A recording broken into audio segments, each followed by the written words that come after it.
All right, let's get into it. We're going to talk about a guy you've probably never heard of, but trust me, he completely changed the game for Christian history. His name is Eusebius of Caesarea. Now, this guy was a brilliant scholar, a survivor of some truly brutal persecution, and he's the one who basically wrote the first draft of church history as we know it. But, and this is a big but, he is also one of the most controversial figures from that whole era. So, to really get Eusebius, you've got to start with his relationship to one person, the Roman Emperor Constantine. I mean, this quote right here, it says it all. For Eusebius, Constantine wasn't just some ruler. He was like a divinely appointed figure, a blessed leader watching over this new kind of empire. This deep admiration, it's the key to everything else.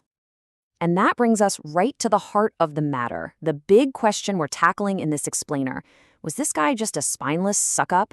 You know, someone who was so dazzled by imperial power that he'd say anything to stay on the emperor's good side? Or was he something more complicated? A grateful survivor of this unimaginable trauma, just trying to make sense of a world that had been completely turned on its head? Let's dig in and find out. And to get to that answer, we can't start in a palace. We have to go way back to his early life, because his story, well, it was forged in the fire of persecution. So check this out. Eusebius actually chose this name for himself, Eusebius of Pamphilus. It was a huge tribute to his mentor, a guy named Pamphilus, who was this brilliant scholar in Caesarea. These two, they worked together, they built one of the greatest libraries of the ancient world. And this name choice, it tells you so much about him. Before he was a historian for an emperor, he was a man of deep, deep loyalty and just pure intellectual passion. But that whole scholarly world they built, it was completely shattered. In 303 AD, the Emperor Diocletian unleashed the most vicious persecution the church had ever known. And in Caesarea, the storm hit hard. I mean, Eusebius literally watched his friends get arrested. His beloved teacher Pamphilus was thrown in prison for 2 years. And then in 309, he was executed for his faith. Eusebius managed to survive, but he was forever marked by the loss of the people he loved most. You have to remember that trauma. It's the backdrop for everything he would write later on. And then, just when it seemed like all hope was lost, everything changed. A new emperor was rising in the West, and with him, a whole new era was about to begin. I mean, the shift was just breathtaking. You have to try and imagine this. Christians went from being a hunted minority, literally hiding from the authorities and facing martyrdom, to suddenly having the emperor on their side. Instead of secret meetings in homes, they're building these huge, ornate churches. Instead of constant fear, there was power, there was peace. Can you even imagine the psychological whiplash of a change that fast and that total? See, for Eusebius and his whole generation, this wasn't just a lucky political break. It felt like a straight-up miracle. It was as if God himself had reached down into history to save his people, kind of like the story of the Exodus all over again. So Constantine, he wasn't just some friendly politician. He was seen as an instrument of God, a divinely chosen savior. So, this dramatic, miraculous rescue, it led Eusebius to develop this totally radical new way of looking at all of human history. He needed a theology, a story, that could explain this incredible, unbelievable turn of events. And he laid it all out in his masterpiece, The Church History. Now, this wasn't just a collection of old stories and dates. No, it was a powerful, sweeping argument. Eusebius basically claimed that the triumph of Christianity wasn't some historical accident. It was the grand culmination, the ultimate goal of everything that had ever happened. His logic kind of unfolded in 4 big steps. First, he said that Greek philosophy and the Hebrew scriptures, they were just the preparation for the gospel. Second, the Roman Empire, with its roads and its relative peace, that was God's chosen vehicle to help spread the faith. Third, and this is a big one, Christianity wasn't against Rome. It was the culmination of Rome's best traditions. And the final piece of the puzzle, the keystone holding it all together, Constantine's conversion. That was the final proof that faith and empire were always destined to unite. Now, this was a really powerful and, frankly, reassuring story for a generation that had survived so much.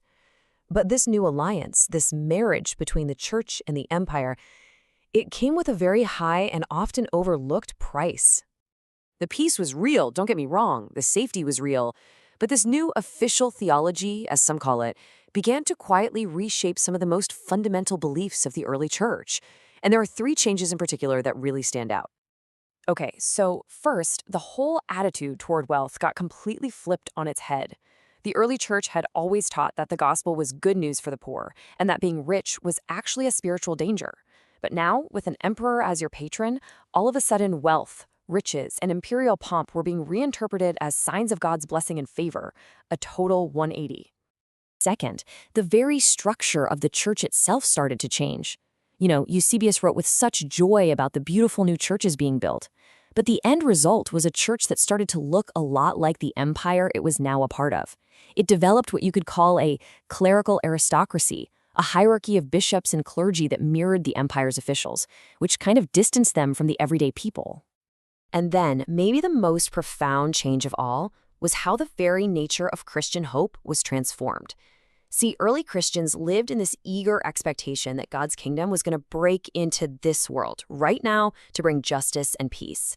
But in Eusebius's framework, it kind of seemed like God's plan was already fulfilled, right here in the Christian Roman Empire.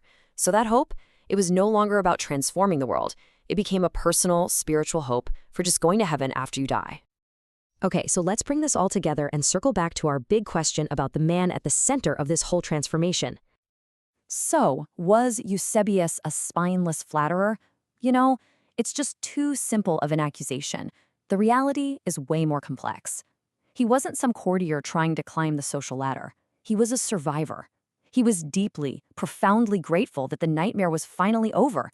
And in that gratitude, he became an uncritical voice, yeah, but a voice for the overwhelming relief that an entire generation of Christians was feeling.